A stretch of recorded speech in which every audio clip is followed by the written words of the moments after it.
네, 14주차 2차 시에서는 계란 살충제와 농약에 대해서 주로 이야기를 하겠습니다. 계란 살충제는 주로 이제 유럽에서 문제가 돼가지고 우리나라에까지 이 영향을 받았던 것인데요. 피프로닐이라는 그동안에 우리가 잘 인지하지도 못했던 그런 문제들이 우리나라에서도 발생한 것이죠.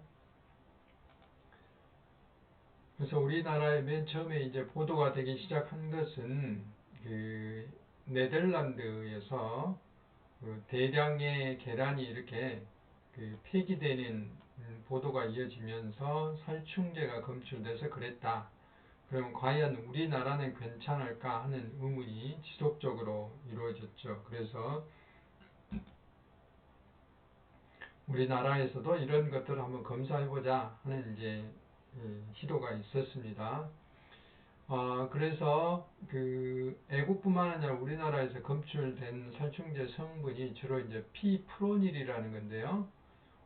이것은 그 말라리아를 매개하는 모기 이런 것들을 방역하기 위한 살충제죠. 그래서 모기나 벼룩이나 바퀴벌레를 없애는데 사용하는 그런 살충제라고 할 수가 있고요.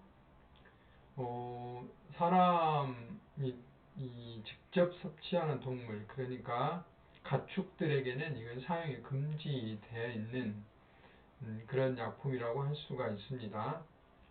그리고 어, 많이 다량으로 섭취할 경우에 간이나 갑상선, 신장 이런 데 이제 영향을 미칠 수가 있다고 세계보건기구가 경고를 하고 있고요.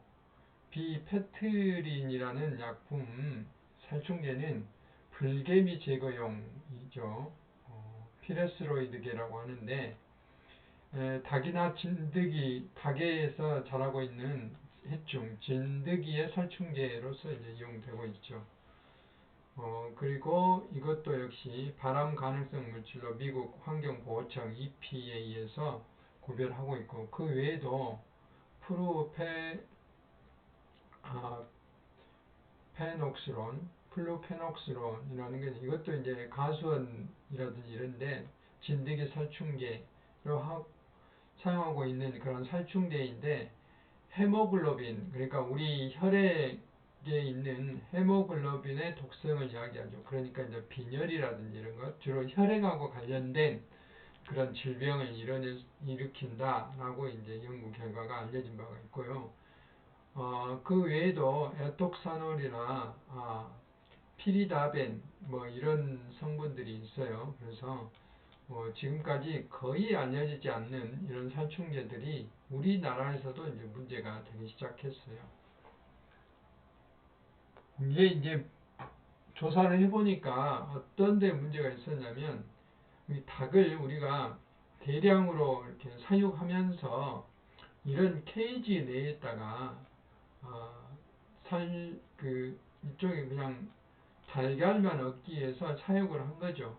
이 케이지 내에다 넣다 보니까 닭의 움직임이 적어요. 그리고 밀집해서 사육을 하다 보니까 이제 거기에 그 진드기 같은 이런 그 해충들이 이 닭을 괴롭히는 거죠. 그러면 닭이 괴로우면 알 같은 거는 안 날 수가 있잖아요. 계란은 안 날 수가 있기 때문에 이 살충제를 이제 뿌리는 거죠. 이따가 케이지에다 먹인 건 아니고 이렇게 뿌렸는데 이런 것들이 닭의 몸속에 침투해가지고 계란에까지 이렇게 침투가 되는 이런 경로를 거치게 된 거예요. 그래서 이 피프로닐이나 이런 살충제들은 닭의 중추신경계를 파괴한다 이 말이에요. 그러니까 신경계를 파괴해가지고 없애는 벼룩이나 진드기 이런 것들을 없애는 이런 살충제예요. 이렇게 백색 분말 형태로 되어 있는 것들이죠. 그래서 국내에서는 닭에 대한 사용이 금지되어 있고 그런데도 불구하고 이런 게 이제 검출이 됐던 것이죠. 그 당시에는 이 생닭에 대한 달걀에 대한 이런 어떤 기준은 없었어요. 그런데 식품의약청 식약처에서는 이 계란 전체적으로 이제 이 정도 기준을 이 코덱스라는 게 식품의약청에 전한 어떤 식품 규격이라고 할 수 있어요. 이거 이제 국제 규격에 따라 정하면 0.02 ppm, 닭고기에서는 0.01 이렇게 이제 규정이 되어 있는데, 이것이 우리 농장에서 검출된 게 이제 약간 기준을 초과한 거 0.036 이 정도 이제 검출이 됐던 것이죠. 이것이 노출되게 되면 역시 곤충의 중추신경인데 인체에는 두통이라든지 장기 손상, 그다음 신경계 감각 이상 이런 것들이 일어날 수 있기 때문에 이걸 이제 관심을 갖게 된 것이죠. 이와 같이 이제 우리가 그저 미처 이렇게 인식하지 못한 상태에서 앞에서 가습기 살균제라든지 그 다음에 여기에 계란의 살충제라든지 이런 일들이 이제 우리 주변에서 막 일어난 것이죠.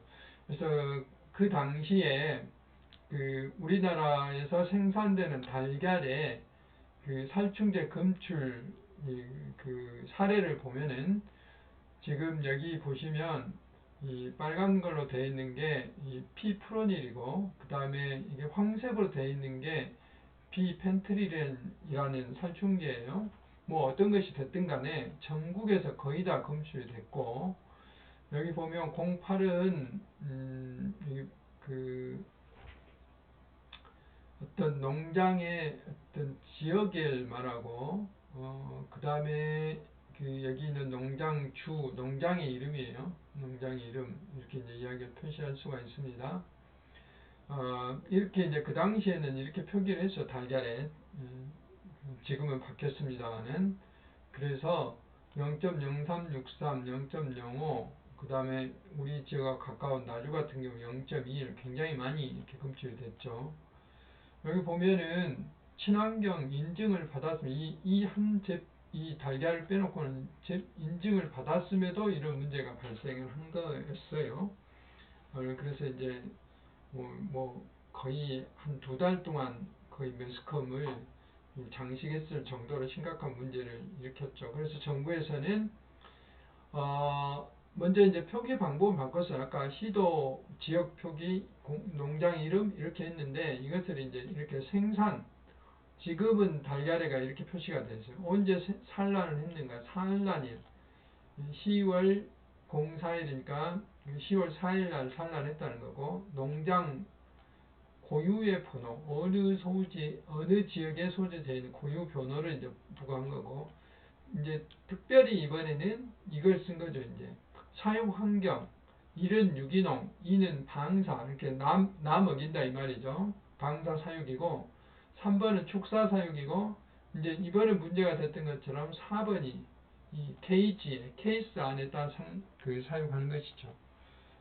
그래서 여기서 2번이라는 것은 이제 방사 사육을 했다는 그런 뜻입니다. 이래서 여러분들이 이제 계란을 구입할 때 이 남관을 보시면 이 달걀은 어떤 환경에서 사육이 됐는가 하는 것을 알 수가 있는 것이죠. 그래서 가능하면 이런 케이지에 의한 사육보다는 이런 방사라든지 유기농, 자연 방사를 했으면 좋겠다는 게 이제 생산자에게 권고하는 정부의 대책이고, 그 다음에 유통 과정에서는 이런 이력 표시가 제대로 되어 있어야 된다 하는 것이죠. 이거 문제가 됐을 때, 농약 같은 게 검출됐을 때 어느 농장에서 이것들이 생산했는가를 빨리 추적할 수 있어야 되겠죠. 그 다음에 친환경 인증을 받은 농가에 대해서는 지속적으로 재조사를 해야 된다 이 말입니다. 지금까지 문제가 된 게 친환경 농장에서 받는 것도 다 문제가 됐기 때문에 지속적으로 검토를 해야 되고, 그 다음에 이제 제가 한 가지 덧붙일 것은 이렇게 꼭 알려진 농약뿐만 아니라 알려지지 않는 이런 살충제라든지 살균제 이런 것들도 계속해서 모니터링을 해야지 우리 소비자 국민의 건강을 유지할 수 있다 이런 것입니다.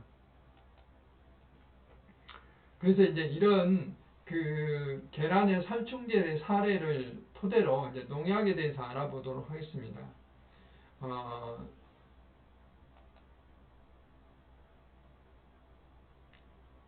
네이첼 카슨이라는 환경운동가가 그 침묵의 봄, 사일런트 스프링이라는 책을 썼어요. 1962년도니까 아주 오래전에 이걸 발간한 거죠. 60년 전에. 뒤에서 DDT에서 설명할 텐데 농약이죠. DDT가 미국의 야생 생태계를 파괴한다는 파괴하고 있다는 것을 고발하는 그런 책이에요. 침묵의 봄은 어느 날, 어느 봄날에 우리가 봄이 되면 어때요? 나무 이파리가 나오고 생동감이 넘치고 그럼에 따라서 벌레들도 이제 부화를 해서 벌레도 태어나고 그 나비도 나오고 그러죠.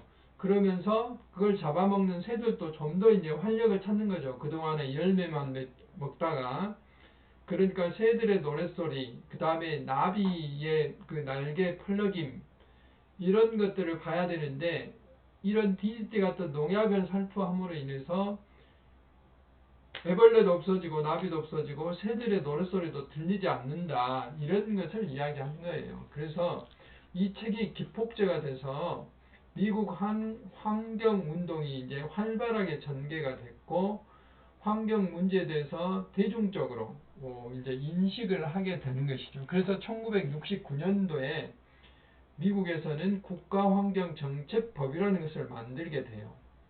그리고 미국의 암연구소가 DDT가 암을 유발한다. DDT가 뒤에서 말씀드리겠지만 노벨 그 의학상, 생리의학상을 화학상을 받았던 그런 그 우수한 약품이었는데 네이첼 이 카슨의 이 책으로 인해서 미국에서는 이제 사용 금지가 되는 이런 결정적인 어떤 계기가 됐다 하는 것을 이제 우리는 알 수 있습니다. 그래서 농약의 피해를 어쩌면 최초로 그 주장했던 책이다라고 이야기를 할 수가 있습니다. 페스티사이드, 이 사이드라는 게 이제 아까 말한 살상물질 뭐 이런 거죠. 바이오사이드 그러면 살상물질 이런 거죠. 살생물질 이렇게 말해서 농약도 마찬가지 페스트니까 해충을 죽이는 약품, 화학약품이라고 할 수 있어요. 해충뿐만 아니라 이제 균사, 곰팡이 같은 것도 죽일 수 있는 거죠. 질병의 원인이 되는 병원균을 매개하는 곤충을 없애면서 농작물을 보호하기를 결국은 우리가 농작물이라 하면은 우리가 벼라든지 그 다음에 보리라든지 이런 거 밭작물 논에서 나오는 농작물뿐만 아니라 요즘 뭐 김장철인데 그 배추라든지 그 다음에 우리들 먹는 과일 그럼 곡식들 이런 것들을 보존하기 위해서 그 만들어진 것들이죠. 그래서 잡초를 제거하는 뭐 제초제, 진균류, 아까 살균제라고 이야기했죠. 곤충 살충제, 진딧물, 그 쥐잡는 걸 설치류 이런 것들을 피해를 저감하기 위한 것이죠. 그래서 이런 농작물들의 병충해 방제에 사용하는 이런 약품들을 우리는 농약이다. 그러니까 꼭 죽이는 것뿐만 아니라 기피제, 유인제 이런 것들도 있어요. 기피제나 유인제.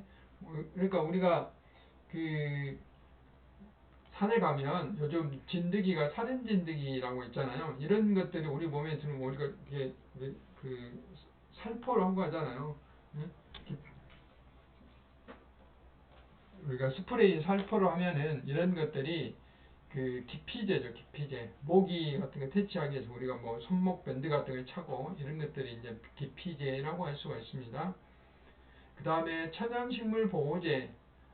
그래서 이렇게 미생물 유효 성분들을 가지고 이제 제조하는 거죠. 그러니까 천연 농약이라고 할 수 있죠. 이제 이런 것들도 농약이다라고 이야기를 할 수가 있습니다. 농약은 뭐 꼭 나쁜 것이라고만 이야기할 수가 있습니다. 적정하게 사용해야 되겠죠. 그래서 필요성과 환경 문제인데 농약이 있음으로써 그동안 우리가 이제 이렇게 그 굉장히 많은 생산성, 뭐 쌀도 많이 재배할 수 있었고 또 뭐 배추도 대량으로 재배할 수 있었고 이런 결정적인 기여한 건 사실이에요. 그 다음에 곡물을 수확하고 저장하는데도 우리가 기여를 했죠. 이게 부패를 방지하게 할 수 있기 때문에. 그 다음에 각종 동식물의 질병을 방지하는 데도 기여했죠. 아까 뭐 앞에서 살충제, 계란 살충제에 대해서도 이야기를 했지만 이제 이런 성과가 있는 반면에 우리 인체에 이제 예를 들어서 곤충이나 그런 어떤 곰팡이를 없애기 위해서 사용했는데 사람한테도 피해가 되는 것이죠. 건강과 환경에 영향이 크다 이 말이죠. 중독되는 사람들이 굉장히 많이 발생하고 있고, 그 다음에 비표적 생물체, 그러니까 논 타겟 오가니즘, 우리가 타겟으로 하는 그런 그 곤충만 없애야 되는데 그 옆에 아무 죄 없는 곤충까지, 그러니까 그 작물에 피해를 안 주는 곤충까지 죽게 되는 거죠.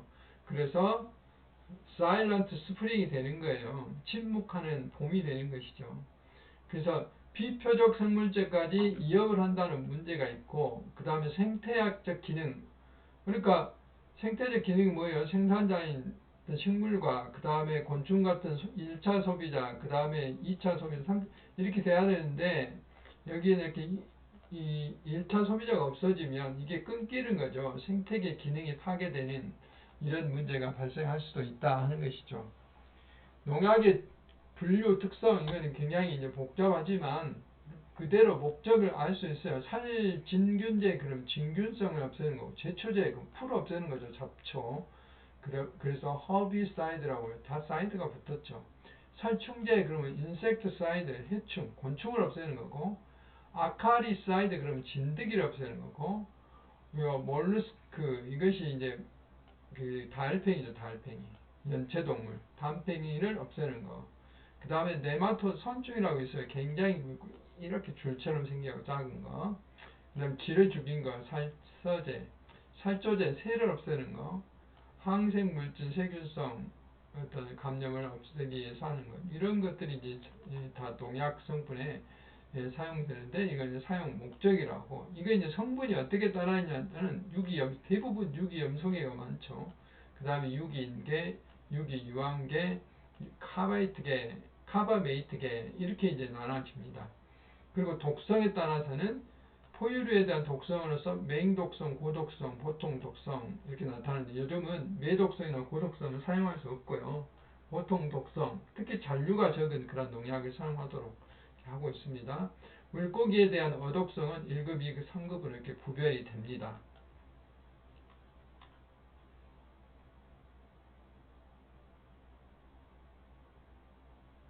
그 다음에 이제 농약의 큰 폐 중에 하나가 중독이죠. 중독. 그러니까 중독은 장기적인 게 있고, 그러니까 만성적인 게 있고, 단기적인 것, 급성이 있죠.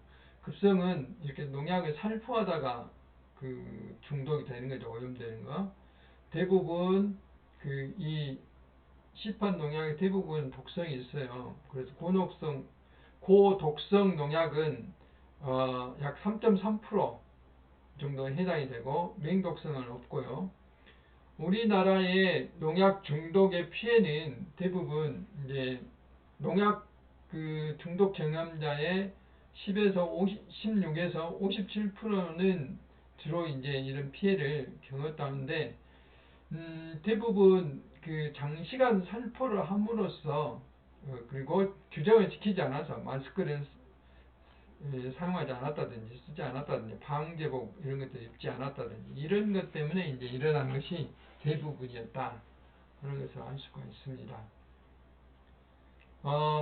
농촌진흥청의 탐문조사 결과 살포 작업으로 매년 한 두세 명 정도가 이렇게 그 급성 중독이 일어나서 사망한다고 그래요. 그래서 이 사용하는 데에도 상당히 주의를 해야 되겠습니다. 잔류농약도 소비자한테 피해를 주지만, 그 다음에 이제 농약 사용의 문제점을 좀 더 자세히 살펴보면 유전적 저항종이 발생한다는 거죠. 그러니까 우리가 이 종을 열심히 죽였는데 이 중에 이제 지금 마치 코로나 바이러스가 지금 뭐 오미크론까지 나온다고 그러는데, 이게 이제 살아남는 게 있어요. 그러면 유전자가 돌연변이라는 게 일어난 거죠. 그래서 얘는 이 농약을 살포로 하더라도 이 돌연변이가 일어났기 때문에 유전자가 변형이 일어난 거죠. 그래서 저항종이 만들어져요. 그래서 이 농약을 살포해도 얘는 죽질 않아요.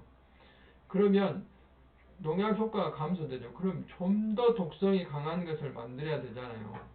또 그러면 또 다른 농약을 만들어야 돼요. 그러다 보면 농약 종류가 많아지고 농약이 필요 없이 과다 사용되게 되는 이런 문제가 발생할 수도 있는 것이죠.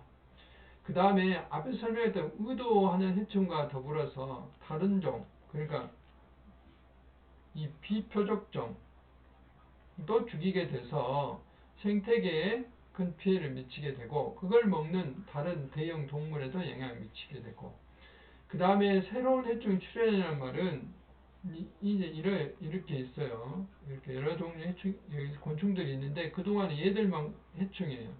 얘들 없앴더니 얘들이 이제 이 경쟁자가 없어지니까 얘들이 이제 막 판을 치는 거예요. 그래서 얘들이 또 이제 해충이 되는 거죠.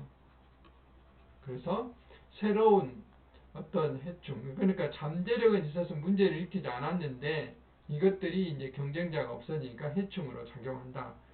이런 그 경쟁자나 기생자 이런 게 감소에 따라서 이런 문제가 발생하게 되는 것이죠. 그리고 이제 가장 우리가 우려하는 게 이게 잔류, 생물학 증폭 현상이죠. 그러니까 DDT 같은 경우는 이제 DDT는 설명하겠습니다만 새들, 그러니까 닭이라든지 새들은 이 알껍질이 얇아져서 그러니까 번식을 못하게 되는 것이죠. 부화가 안 돼서. 그 다음에 그 세균에 의해서 우리가 이제 이런 거예요. 그 우리가 그 예를 들어 하수구 집에서 하수구에 배수구에 하수도 배수구에 어떤 그 유한락스라고 할까요? 이게 이제 염소 제제인데 이런 것을 살포하다 보면 여기에 미생물들이 다 죽어버려요. 이제 죽이기 위해서 넣은 거죠. 근데 이것들이 오수관을 통해서 이 오수관을 통해서 여기서 분해가 돼야 되거든요. 이게 세균들이 살아가지고 분해가 돼야 되는데 이런 것들을 이제 다 죽여버리는 거죠. 그렇게 되면은 하수 처리가 제대로 안 되는 그런 문제가 발생할 수도 있어요.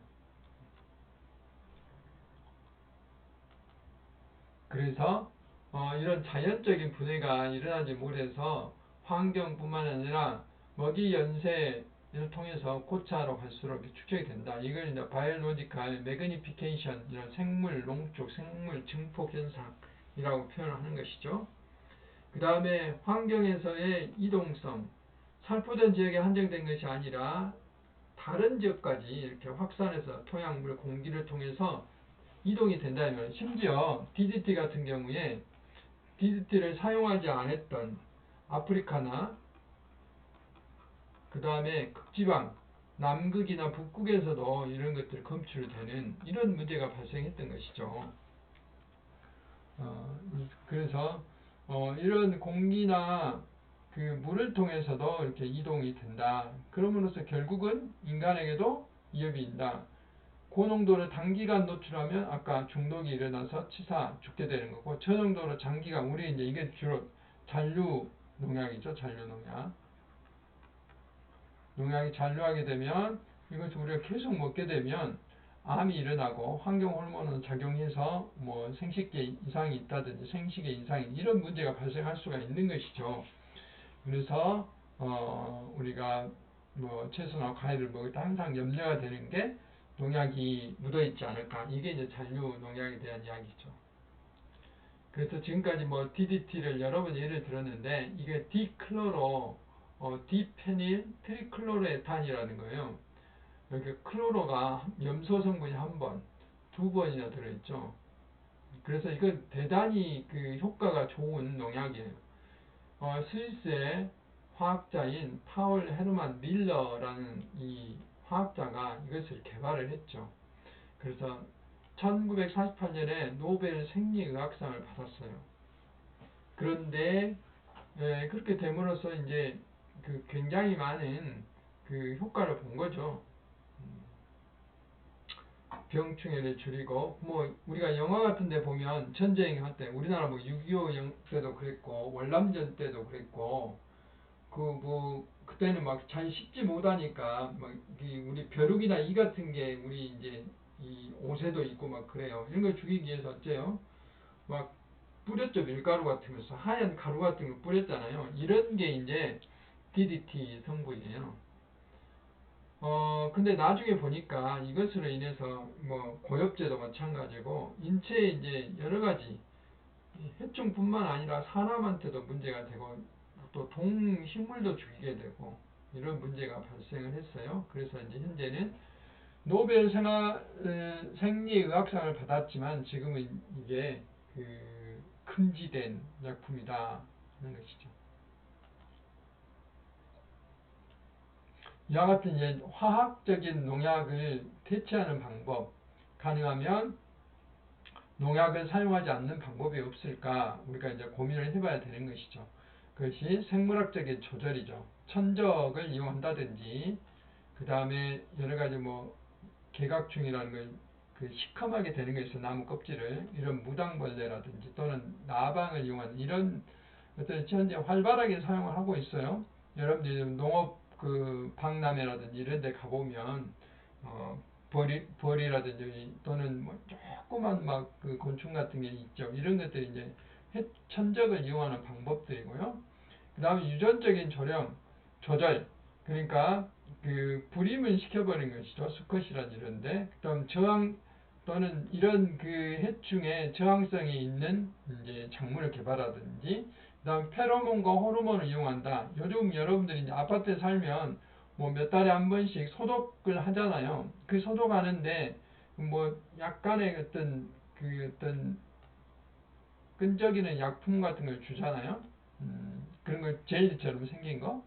이런 것이 바로 이제 페로몬이에요. 바퀴벌레나 이런 해충들을, 곤충들을 유인해가지고 이런 것들을 먹고 가서 죽게 하는 그런 것들이 이제 페로몬이잖아요.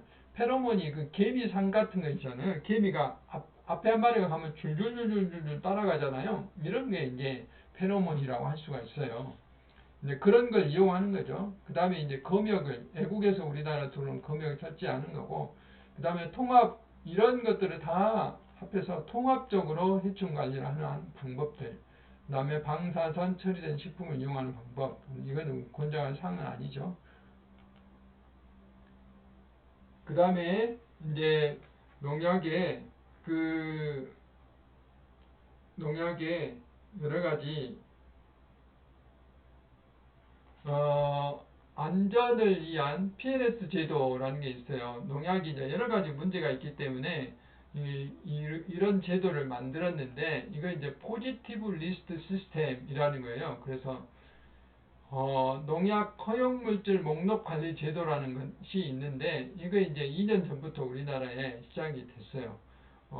그래서 이것은 뭐냐면 우리가 예를 들면 배추에 사용하는 농약이 이제 정해졌어요. 그래서 여기는 검사 이렇게 하는 거죠. 그래서 그 이상을 사용하면 이것은 부적합이다 이렇게 이야기를 하는 거죠. 그 다음에 뭐 벼에 재배하는 것이 또 정해졌어요. 또 뭐 이렇게 이제 종류에 따라서 이렇게 정해진 거죠. 근데 이렇게 이제 이런 잔류 허용 기준이 없는 경우에 그동안에는 예를 들어서 농약이 검출됐더라도 이게 부적합이 아닌 이런 문제가 발생한 거예요. 굉장히 불합리하죠? 얘들만 검출이 안 되면 이게 적합이 되는 이런 문제가 발생을 했어요. 그런데 그러니까 농약의 잔류 허용 기준이 없다는 것은 국내에 등록되지 않는 농약이거나 기준이 설정되지 않는 그런 농약인데 이제는 이런 잔류 기준이 설정되지 않는 것도 일률적으로 이제 0.01mg per kg 그러니까 ppm까지 검출이 되면 이것은 이제 안 되게 되는 그런 기준을 정한 거예요. 그런 것을 우리는 PLS 제도라고 그럽니다. 그래서 이제 여러분들은 잘 인식은 못하지만 우리가 사용하는 각종 야채들, 채소들, 그 다음에 과일들 이런 것들이 이제 도매시장을 통해서 우리한테 이렇게 공급이 되는데 광주에는 두 개의 도매시장이 있죠. 서부 농산물 도매시장과 그 다음에 각화동 이 도매시장이 있는데 이 두 군데에서는 새벽마다 그 출하되는 농약 그 야채들을 그 샘플을 조사를 해가지고 밤새도록 농약을 조사를 해요. 그래서 새벽에 우리 소비자에게 전달되지 않도록 차단하는 거죠. 만약에 부적합이 나오게 되면. 그리고 그 부적합 결과를 농민과 그 해당 지자체, 예를 들면 나주다 그러면 나주의 그 시청에 연락을 해서 제재를 가하는 거예요. 이 농민은 한 달 동안 전국의 모든 도매시장에 납품을 못하게 만들고 그 다음에 과태료를 물리게 되고 이런 그 시스템이 갖춰져 있어요. 이제 그런 것을 위해서 PLS 제도를 이용한 것이죠. 그래서 PLS 제도의 시행 전에는 이렇게 그 국제식품규격에 적용을 기준했고 해당 농약의 최저 기준을 해당 농약만 했어요. 그런데 이제는 기준이 설정되지 않는 경우는 일률적으로 0.01 ppm을 적용한다. 그래서 굉장히 강화된 그런 기준을 적용하고 있다. 이것 때문에 이제 처음에는 농민들이 굉장히 긴장을 많이 하고 그랬었는데 지금은 이제 정착이 돼서 특히 농약 같은 경우는 이제 그 수확 시기에 사용하면 절대 안 돼요. 그런데 이제 그 작물을 야채, 채소들을 뭐랄까요? 그 눈에 보기 좋게 하게 우리가 이제 보기 좋은 어떤 농작물을 좀 선호하잖아요. 그렇게 하기 위해서 수확처에 이렇게 농약을 사용하는데 이랬다가는 안 된다는 거죠. 그런 것들을 방지하기 위해서 만들어진 게 PLS, 포지티브 리스트 방법입니다. 그 다음에 유기농이나 무농약 표시는 이제 이런 어떤 그 심벌을 이용하고 있는 것이죠. 그래서 유기농이라는 것은 농약과 화학 비료를 다 사용하지 않고 재배한 농약이에요. 이런 것들 뭐 토양 개량이라든지 이렇게 해서 하는 거고, 무농약은 농약은 사용하지 않지만 화학 비료는 약 3분의 1 이하로 이제 줄여서 사용하는 거. 그래서 여러분들 이렇게 구별해서 유기농 농산물이냐 무농약이냐 이걸 구별해서 사용할 줄 알아야 된다 하는 것입니다. 그래서 이번 시간에는 계란 살충제의 사례를 중심으로 해서 농약이 이제 우리한테 이점은 뭐고 또 그 문제점은 뭐고 그 다음에 그로 인해서 우리가 농약을 어떻게 관리해야 되는가에 대해서 쭉 알아봤습니다. 네. 지금까지 2차시 계란 살충제와 농약에 대해서 알아봤습니다. 수고 많이 하셨습니다. 그리고 한 가지는 그 기말고사가 지금 현재 예측으로는 12월 22일 수요일이에요. 수요일 날 볼 예정이에요. 제가 별도로 이제 이것은 쪽지라든지 이걸 통해서 안내를 드리겠습니다. 그리고 15주차 강의는 지금까지 강의했던 내용을 전부 요약할 거예요.